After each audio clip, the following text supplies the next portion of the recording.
श्रीमद् भागवत गीता।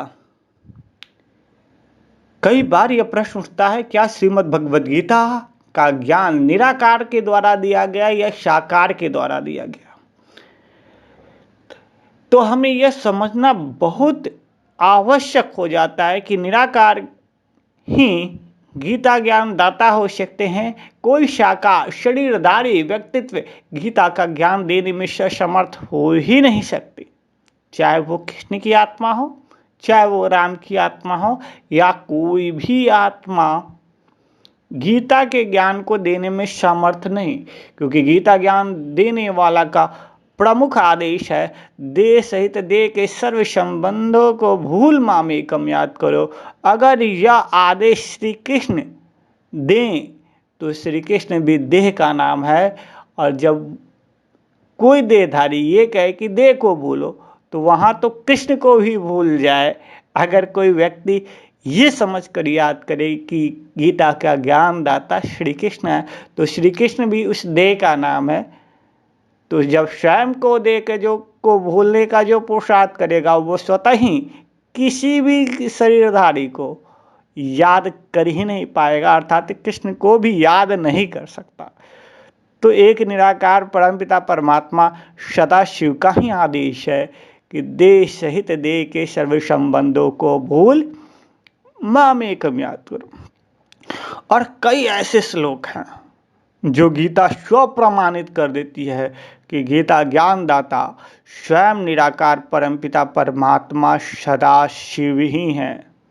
जैसे गीता के एक श्लोक में जब विराट रूप का वर्णन मिलता है तो वहाँ यह आता है कि मैं इस सृष्टि में अवतरित हुआ कालों के काल महाकाल हूँ। तो ये महाकाल की उपाधि भी कदापि कदापि कदापि श्री कृष्ण को नहीं दी जा सकती है, कभी भी नहीं दी जा सकती है। क्योंकि कृष्ण का अवतार जो गायन है, अगर भक्ति मार्ग के हिसाब से भी देखा जाए तो प्रेमा अवतार गायन है, ना कि काल अवतार। अर्थात कालों के काल महाकाल सदाशिव हैं, ना कि श्री कृष्ण। दूसरे शब्दों में कई बार लोग कहते हैं कि कृष्ण के तन में परमात्मा है।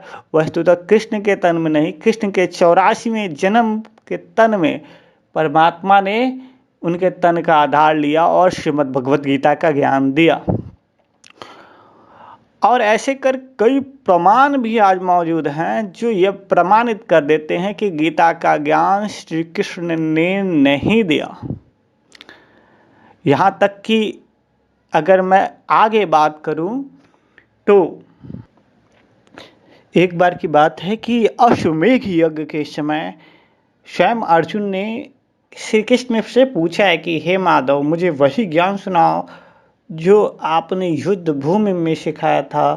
तो श्री कृष्ण ने स्वयं कहा था कि हे अर्जुन, वो ज्ञान मैंने नहीं दिया था। यहाँ तक कि ये भी वर्णित आता है कि कृष्ण ने कहा था कि वो ज्ञान मैं प्रायः भूल चुका हूँ। तो वस्तुतः नॉर्मल सी बात है कि अगर कोई किसी को ज्ञान देता है तो ऐसा नहीं, और वो कृष्ण जैसा अगर सर्वोच्च कृष्ण जैसी सत्ता हो तो वो यह नहीं कह सकती कि मैं ज्ञान भूल चुका हूँ।